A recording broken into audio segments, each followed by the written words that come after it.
आज हम पढ़ने जा रहे हैं रॉक आउटक्रॉप्स।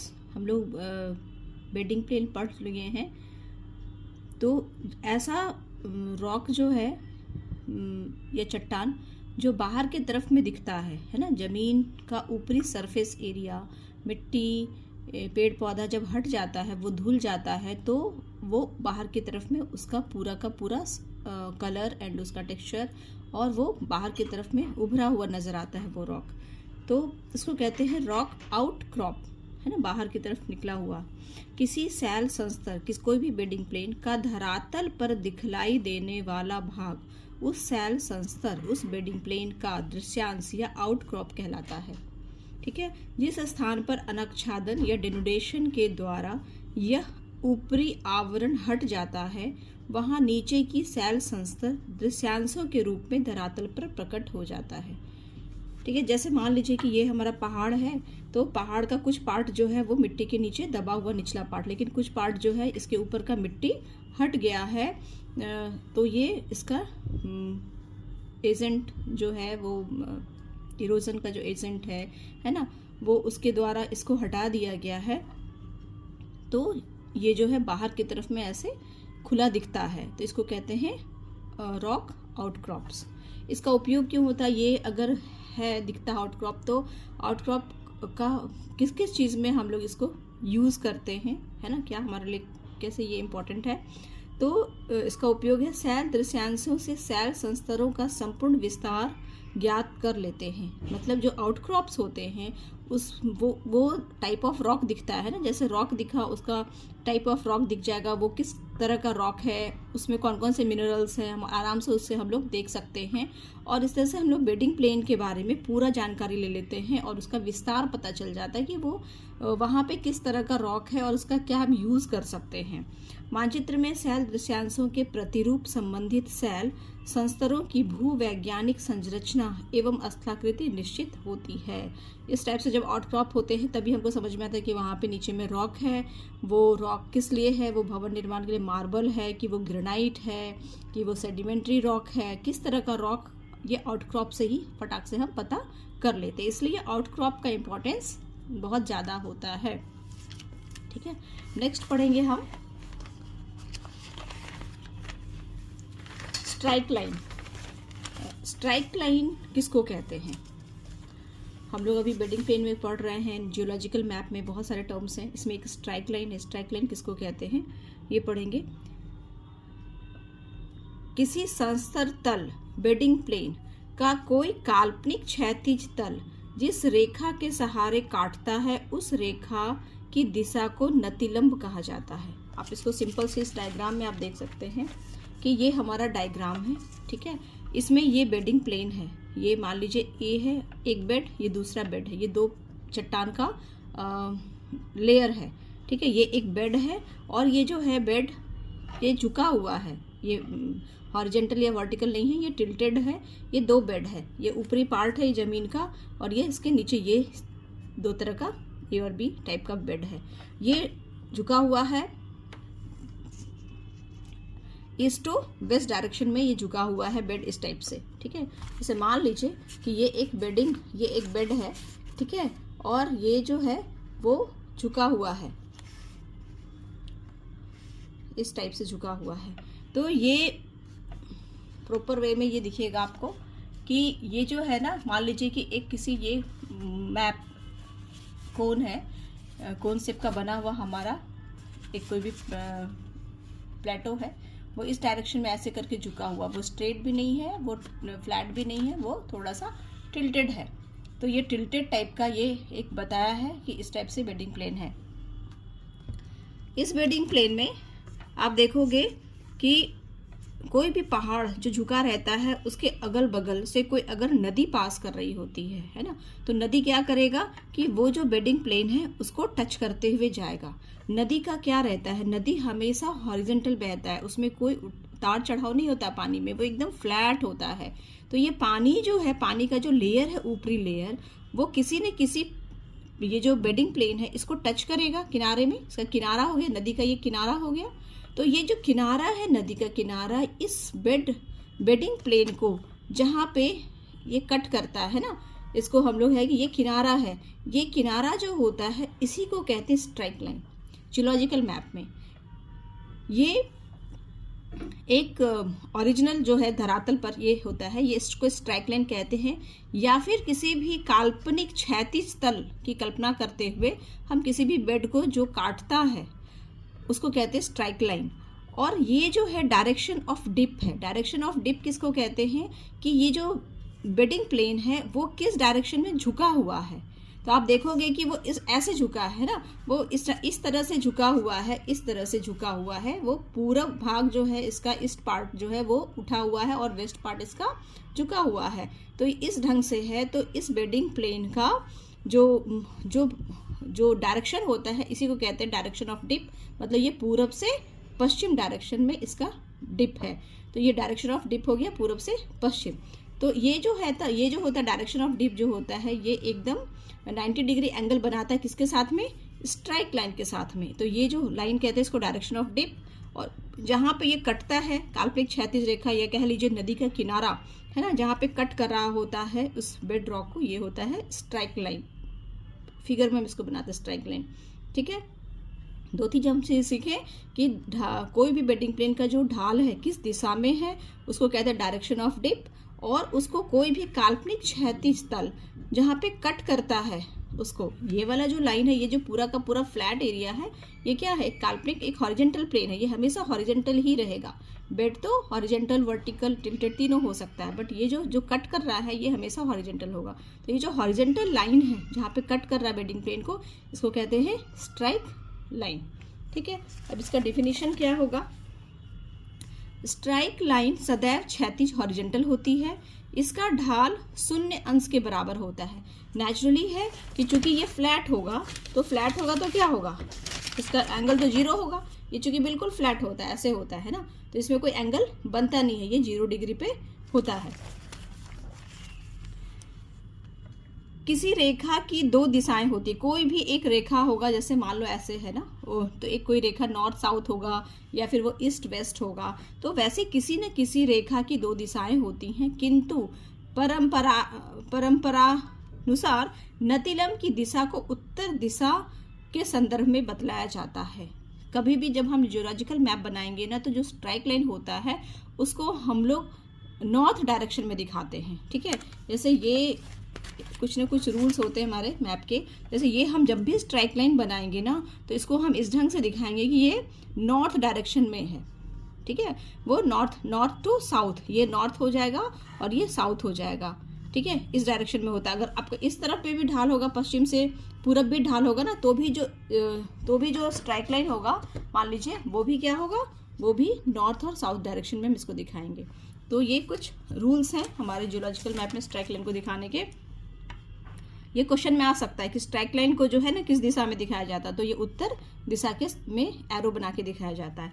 किसी संस्तर या किसी भी बेडिंग तल पर विभिन्न ऊंचाइयां प्रदर्शित करने वाली अनेक नतिलंब रेखाएं खींची जा सकती हैं। ये कह रहा है कि एक, जैसे मान लो कि आप, ये एक स्ट्राइक लाइन है, ये जितना ऊंचा होगा ये भी हॉरिजेंटल प्लेन, इस हॉरिजेंटल प्लेन जो है ये स्ट्राइक लाइन यहाँ पे कट कर रही है।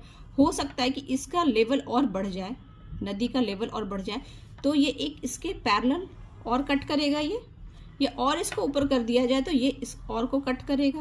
तो इस ढंग से कई स्ट्राइक लाइंस हमारे बन सकते हैं। तो स्ट्राइक लाइन जो होता है वो उसके जितने भी पैरेलल्स होते हैं वो स्ट्राइक लाइन ही कहलाते हैं। क्योंकि ये हमेशा हॉरिजेंटल होगा, लेकिन ये अलग अलग हाइट पे हो सकता है, कई स्ट्राइक लाइंस बन सकते हैं। और ये क्या प्रदर्शित करेगा, ये हाइट को प्रदर्शित करेगा ना, ये स्ट्राइक लाइन कितने हाइट पे ये कट कर रहा है बेडिंग प्लेन को। तो यही है।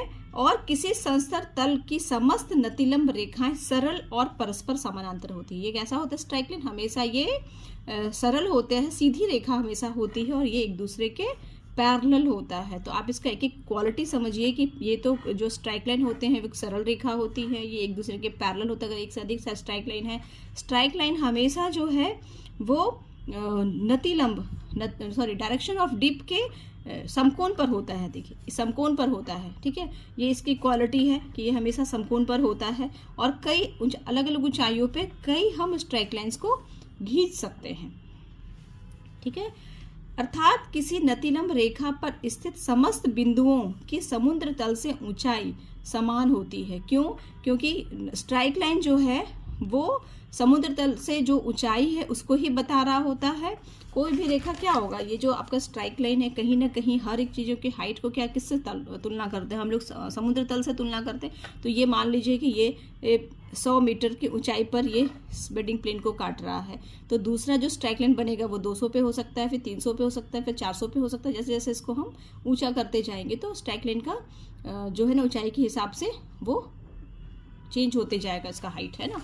तो अर्थात किसी नतिलंब रेखा पर स्थित समस्त बिंदुओं की समुद्र तल से ऊंचाई समान होती है।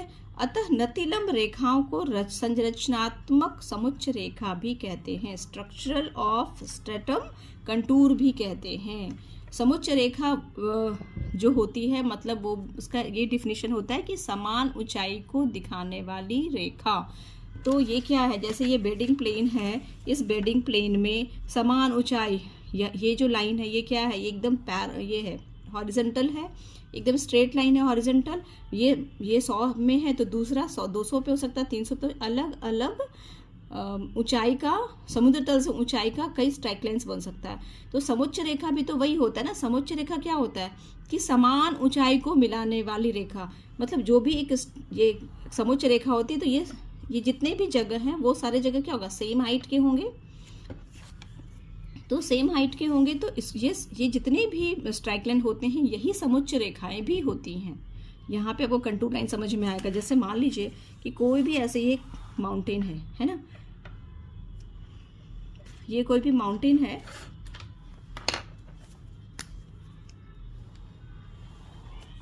कोई भी इस टाइप का माउंटेन है, तो हमारा यहाँ पर का जो है आप एक ये जो रेखा है वो क्या है, ये रेखा मतलब दैट मीन्स कि वो यहाँ पे भी मान लीजिए 100 मीटर है, ये 100 मीटर है।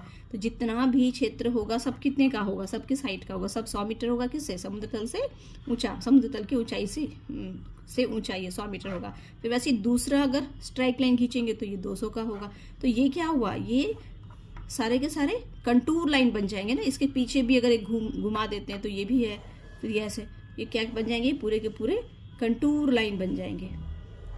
तो कंटूर लाइन और ये स्ट्राइक लाइन बेसिकली क्या हुआ, सेम चीज होता है। ये भी क्या बता रहा है, ये पूरा का पूरा क्या बता रहा है, ये भी हमारा बेडिंग प्लेन के हाइट को बता रहा है। फिर ये दूसरा भी हाइट को, और ये दोनों के दोनों बराबर होगा। तो ये किसी न किसी, ये भी माउंटेन है ना, और इसका ये हाइट जो है स्ट्राइक लाइन से बताया जा सकता है। तो स्ट्राइक लाइन और कंटूर लाइन लगभग सिमिलर होता है, इसलिए इसको क्या कहते हैं, कंस्ट्रक्चर ऑफ स्ट्रेटम कंटूर भी कहते हैं। स्ट्राइक लाइन हो गया। अब हम लोग इसके बाद पढ़ेंगे डिप। ये बहुत इंपॉर्टेंट है डिप, और डायरेक्शन ऑफ डिप हम लोग पढ़ेंगे कि किसको कहते हैं। डिप क्या होता है, किसी संस्तर तल या बेडिंग प्लेन तथा उसे काटने वाली काल्पनिक क्षैतिज तल के बीच नमन की दिशा में बनने वाला कोण उस संस्तर तल का नमन कोण कहलाएगा। मतलब क्या हुआ कि ये जो हम बताया भी आपको कि ये एक बेडिंग प्लेन है, इसमें डायरेक्शन ऑफ डिप मतलब किस दिशा में ये है। इस दिशा को नापने का एक और चीज बहुत इजी है कि पानी आप इस पर डाल दो, पानी किस डायरेक्शन में जा रहा है, तो पानी जिस डायरेक्शन में बहेगा उसे वही होगा डायरेक्शन ऑफ डिप। ठीक है। अब ये क्या कर रहा है कि डिप क्या है कि ये जो डायरेक्शन ऑफ डिप है इसको जो ये स्ट्राइक लाइन काटती है ना, ये दोनों, और डायरेक्शन ऑफ डिप में ये जो एंगल बन रहा है आपका, ये बेडिंग प्लेन है नीचे, इसको ऐसे फ्लैट काट रहा है ये नदी, समझ लीजिए। तो ये जो पार्ट है इसको क्या कहते हैं, डायरेक्शन ऑफ डिप। जैसे सिंपल सा बात है कि ये आपका एक, मान लो कि ये एक हमारा बेडिंग प्लेन है, इसको हम इस ढंग से, है ना, ये टिल्टेड है और इसको इस ढंग से हम क्या कर रहे हैं, स्केल इसको ना स्ट्रेट रख रहे हैं स्केल पे ऐसे। तो स्केल क्या हुआ, वो इसको जो कट करे ये हो गया स्ट्राइक लाइन, और ये हो गया डायरेक्शन ऑफ डिप। और इन दोनों के बीच में ये देखो, इन दोनों के बीच, इसके और इस स्केल के बीच में ये जो पार्ट है वो क्या कहलाएगा, डायरेक्शन ऑफ डिप कहलाएगा। देखो ये जो स्केल है ना, ये आपको बहुत अच्छे से पता चल रहा है कि नहीं, ये देखो आप ये देखो तो ये बनेगा 90, ये फ्लैट, ये ऐसे होगा है ना, झुका होगा। तो ये वाला जो नीचे वाला जो पार्ट है ना, यहाँ पे जो एंगल बनेगा इसको कहते हैं डिप। इसमें डायग्राम में आपको अच्छे से समझ में आएगा कि कोई भी बेडिंग प्लेन है उसको एक काल्पनिक रेखा है ना, ये काल्पनिक क्षैतिज जो है इसको जो कट कर रही है, और डायरेक्शन ऑफ डिप के तरफ ये जो एंगल बनता है इसको कहते हैं डिप। ठीक है, तो इसका डिफिनीशन है बेडिंग प्लेन तथा उसे काटने वाली काल्पनिक क्षैतिज तल तथा नमन की दिशा में बनने वाला कोण संस्थित तल का नमन कोण कहलाता है। इसमें 3 चीजें हैं, बेडिंग प्लेन होना चाहिए, एक काल्पनिक क्षैतिज तल होना चाहिए, हॉरिजॉन्टल प्लेन होना चाहिए, तीसरा वो नमन की दिशा में वो एंगल बनेगा। ठीक है, वो नमन की दिशा में मतलब जैसा ढाल है जिस दिशा में, उस दिशा में ही वो एंगल बनेगा। दूसरे दिशा में अगर बनता है तो वो क्या होता है, वो डिप में भी 2 तरह के होते हैं, ट्रू डिप होता है, एक अपरेंट डिप होता है। आपको ये बता, ये जो नमन की दिशा में जो कोण बनता है, एंगल बनता है, उसको कहते हैं ट्रू डिप। ठीक है, डिप के 2 टाइप होते हैं, ट्रू डिप और अपरेंट डिप। इसको हिंदी में कहते हैं यथार्थ नमन और आभासी नमन। यथार्थ नमन और आभासी नमन में क्या फर्क है? यथार्थ नमन वही हुआ संस्तर तल बेडिंग प्लेन तथा काल्पनिक क्षैतिज तल, वो जो आपको हॉरिजॉन्टल प्लेन जो था, जिसको कि इमेजिनरी भी कह सकते हैं या फिर अब नदी का पानी भी कह सकते हैं, है ना, के बीच नमन की दिशा में बनने कोण को यथार्थ नमन कहते हैं। ठीक, आभासी नमन किसको कहते हैं? नमन की दिशा के अतिरिक्त किसी अन्य दिशा में बनाया गया संस्तर तल या बेडिंग प्लेन व काल्पनिक क्षैतिज तल के बीच कोण आभासी नमन कोण कहलाता है। ये भी आपको बेडिंग प्लेन और इमेजिनरी जो हॉरिजॉन्टल प्लेन है इसके बीच में बनता है, बट ये नमन डायरेक्शन ऑफ डिप में नहीं बन करके किसी और डायरेक्शन में बनता है। जस्ट लाइक कि आपका जो है ये जो बन रहा है ना, ये एंगल हमारा बन रहा है, ये क्या है? ये ट्रू डिप है, जिस डायरेक्शन ऑफ डिप के ही तरफ बन रहा है ये। इसके अलावा अगर हम इसके दूसरे डायरेक्शन में बनाते हैं, दूसरे डायरेक्शन में अगर हम एंगल बनाते हैं, तो ये जो हमारा है इस डायरेक्शन में अगर कोई हॉरिजॉन्टल लाइन बनेगा तो ये कहलाएगा क्या? अपरेंट डिप कहलाएगा। तो ये अंतर है, डायरेक्शन ऑफ डिप में जो एंगल बनेगा वो ट्रू डिप कहलाएगा, और डायरेक्शन ऑफ डिप के अलावा कोई भी एंगल में जब बनेगा तो वो क्या कहलाएगा? अपरेंट डिप कहलाएगा। और ये हमेशा जो है वो ट्रू डिप से छोटा होता है। अपरेंट डिप जो है हमेशा ट्रू डिप से छोटा होता है। ये क्वेश्चन में पूछा जा सकता है कभी भी कि दोनों में से अपरेंट डिप क्या ये ट्रू डिप से बड़ा हो सकता है? तो ये नहीं हो सकता है। किसी संस्थित तल पर के आभासी नमन कोण का मान उसके यथार्थ मतलब ट्रू डिप के मान से सदैव कम होता है, मान से सदैव कम होता है। कारण आभासी नमन ज्ञात करने में क्षैतिज तुल्यांक हॉरिजॉन्टल इक्विवेलेंट का मान बढ़ जाता है। ठीक है, नमन कोण का मान सदैव 0 डिग्री तथा 90 डिग्री के मध्य रहता है। कोई भी जो एंगल होगा ट्रू डिप का वो 0 डिग्री होगा या 90 डिग्री होगा। तो ये कब 0 डिग्री होगा और कब 90 डिग्री होगा? जैसे मान लो आप ये ढाल है ना, तो ये आप ढाल अगर एकदम फ्लैट है, ये प्लेन है, प्लेन जमीन अगर है, तो क्या बनेगा उसमें? ये जो हॉरिजॉन्टल लाइन होगा तो क्या होगा? बीच में कोई एंगल नहीं बनेगा, 0 डिग्री बनेगा। लेकिन अगर यही ढाल एकदम स्ट्रेट हो जाए तो क्या बनेगा? यहाँ पे बीच में यहाँ पे 90 डिग्री का एंगल बनेगा। लेकिन जब टिल्टेड होगा तो 90 डिग्री से 40 डिग्री के बीच में एंगल बनेगा। तो ये कह रहा है कि जब क्षैतिज संस्तरण होगा तो नमन कोण का 0 डिग्री होगा, ऊर्ध्वाधर का नमन होगा तो 90 डिग्री होगा, मतलब वर्टिकल होगा तो, और नत होगा, नत मतलब टिल्टेड होगा तो उसका 0 डिग्री से 90 डिग्री से के बीच में होगा, है ना। तो ये जैसे है आपका यहाँ पे कितना है, ये टिल्टेड है तो ये लगभग 40 डिग्री के आसपास में ये ट्रू डिप है। ये एकदम ये जो है आपका ये फ्लैट हो जाएगा। अगर आपका ये एकदम फ्लैट हो जाएगा कोई भी रॉक, तो इस पर कोई भी अगर फ्लैट ये बनेगा, है ना, इसको कोई भी कट करेगा तो क्या होगा, ये भी कट करेगा तो वो एकदम कोई दोनों में कोई अंतर ही नहीं होगा, तो 0 डिग्री होगा।